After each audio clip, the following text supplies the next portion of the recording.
যেন এই শক্তি অর্থাৎ জামায়াত যেন মূল ধারায় আসতে না পারে, আমরা সেই কাজটা করতে পেরেছি। আমরা তাদেরকে মেইন স্ট্রিম হতে দেই নাই। সদ্য বিদায়ী অন্তর্বর্তীকালীন সরকারের শীর্ষ উপদেষ্টা সৈয়দা রেজওয়ানা হাসানের এই একটি মন্তব্যই আজ বাংলাদেশের রাজনীতির ইতিহাসে এক বিশাল বিস্ফোরণ ঘটিয়েছে।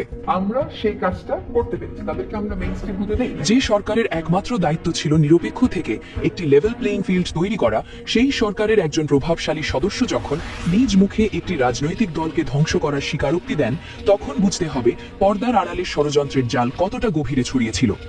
আজ আমরা উন্মোচন করব কিভাবে নিরপেক্ষতার খোলসে থেকে জামায়াতে ইসলামের বিরুদ্ধে এক সূক্ষ্ম ইলেকশন ইঞ্জিনিয়ারিং চালানো হয়েছে। একটি অন্তর্বর্তীকালীন সরকারের কাজ হলো খেলার মাঠের রেফারির মতো ভূমিকা পালন করা। রেফারি কখনো কোনো নির্দিষ্ট দলের হয়ে গোল করতে পারেন না, কিন্তু সৈয়দা রেজওয়ানা হাসানের এই বক্তব্য প্রমাণ করছে যে এই রেফারিরা মাঠে নেমেছিলেন নির্দিষ্ট একটি এজেন্ডা নিয়েই।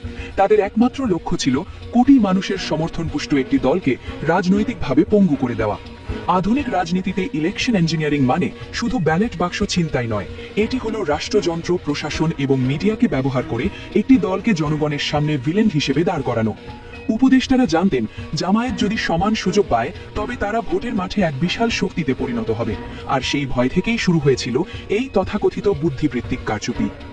জামায়াতকে নারী বিদ্বেষী হিসেবে প্রমাণ করার জন্য যে জঘন্য নাটক সাজানো হয়েছিল তার পর্দা এখন ফাঁস হতে শুরু করেছে।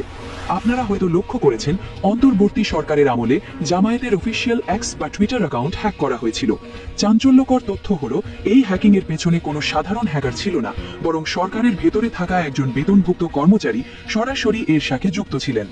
অ্যাকাউন্টটি দখল করার পর সেখান থেকে নারীদের বিরুদ্ধে উস্কানিমূলক পোস্ট দেওয়া হয়, যাতে আন্তর্জাতিক মহলে এবং দেশের সুশীল সমাজের কাছে জামায়াতকে একটি কট্টরপন্থী দল হিসেবে তুলে ধরা হয়। এটি ছিল সরাসরি ক্যারেক্টার অ্যাসাসিনেশন বা চরিত্র হননের একটি সাইবার প্রকল্প। হাস্যকর বিষয় হলো যে দলটির ভেতরে বিশাল একটি নারী শাখা সক্রিয়ভাবে রাজনীতি করছে, তারা কেন হঠাৎ করে নিজেদের প্ল্যাটফর্ম থেকে নারীদের বিষোদ্গার করবে?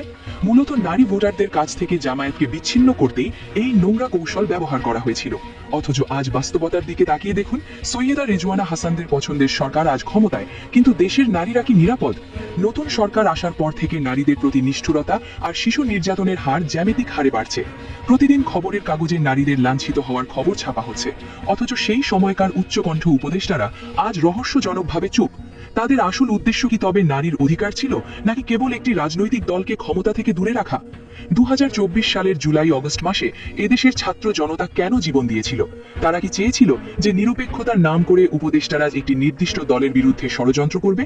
সাধারণ মানুষ চেয়েছিল একটি বৈষম্যহীন গণতান্ত্রিক ব্যবস্থা, যেখানে প্রতিটি দল তার যোগ্যতা অনুযায়ী জনগণের রায় পাবে। কিন্তু উপদেষ্টাদের এই দাম্ভিকতা যে আমরা কাউকে মেইন স্ট্রিম হতে দেই নাই, তা আসলে জনগণের রায়ের উপর এক চরম চপেটাঘাত। তারা ফ্যাসিবাদের বিরুদ্ধে লড়াইয়ের কথা বলে নতুন এক বুদ্ধিবৃত্তিক ফ্যাসিবাদের জন্ম দিয়েছেন। সৈয়দা রেজওয়ানা হাসানের একটি বাক্য আজ গণতন্ত্রের কফিনে শেষ পেরেকটি ঠুকে দিয়েছে। একটা গণতান্ত্রিক রাষ্ট্রে কে মূলধারায় থাকবে আর কে থাকবে না তার সিদ্ধান্ত নেবে কেবল এদেশের সাধারণ জনগণ। কোনো উপদেষ্টা বা সরকারি আমলার এই অধিকার নেই যে তারা নিজেদের এজেন্ডা বাস্তবায়নের জন্য কোটি মানুষের আকাঙ্ক্ষাকে পদদলিত করবেন। সত্য আজ দিনের আলোর মতো পরিষ্কার, জামায়াতকে নারী বিদ্বেষী সাজানোর যে ষড়যন্ত্র হয়েছিল তা আসলে একটি রাষ্ট্রীয় অপকর্ম ছাড়া আর কিছুই নয়। প্রিয় দর্শক, আপনাদের কি মনে হয় সৈয়দা রেজওয়ানা হাসান সহ এই ষড়যন্ত্রের সাথে জড়িত ব্যক্তিদের কি জনগণের সাথে প্রতারণার দায়ে বিচারের মুখোমুখি করা উচিত? বর্তমানের এই রাজনৈতিক অস্থিতিশীলতার জন্য কি এই ইঞ্জিনিয়ারিং করা নির্বাচনী দায়ী?